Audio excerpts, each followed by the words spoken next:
Le bouleversement sociopolitique du pays, dû à l'avènement du MPSR, qui dès les premières heures a instauré un couvre-feu sur l'ensemble du territoire national. Cette mesure, bien que saluant à un certain égard, a trimballé des inconvénients sur les activités des promoteurs culturels, à l'image de David Hervé Onla, qui chiffre ses pertes à près de 2 millions de francs CFA.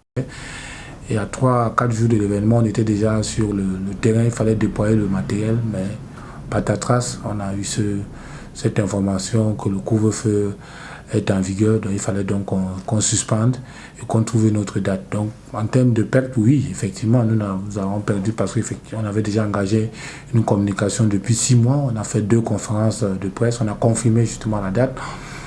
On a fait des spots, il y a eu des affiches publicitaires.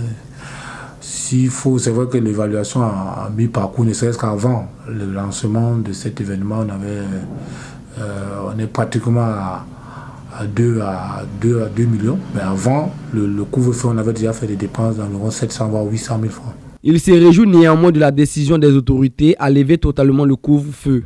Pour nous, c'est bien, d'autant plus qu'on estime déjà qu'on devait finir à 21h45 ou à 22h. Maintenant, si on a encore toute la lassitude, 2, 3, 4 heures de temps devant nous, donc pour nous, c'est une très bonne nouvelle, mais on avait déjà pris des mesures, n'est-ce pas, pour essayer non seulement d'organiser cet événement, mais de respecter également les décisions, n'est-ce pas, gouvernementales. Donc pour moi, c'est une bonne décision, mais nous, on devait toujours continuer justement à organiser l'événement, mais d'une autre façon.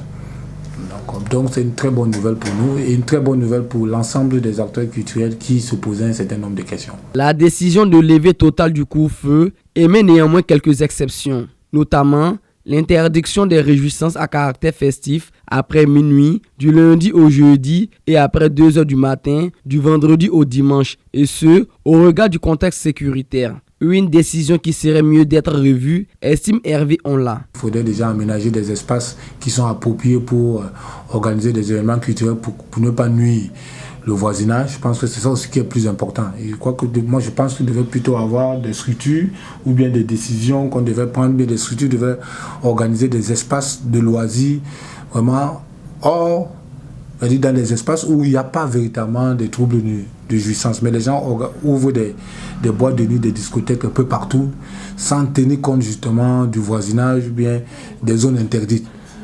Parce que dans la situation, dans tous les pays, même au Burkina Faso, même à Ouagadougou, la mairie justement devait prendre en compte justement tous ces espaces. Il y a des espaces qui sont propres aux événements culturels, il y a des espaces où les événements culturels très tard dans la nuit sont interdits. Pour terminer, le promoteur des 12 PCA a invité les nouvelles autorités à accorder une place de choix au secteur culturel car il participe au développement économique du Burkina Faso. Boama TV, l'autre télé by Pro Org.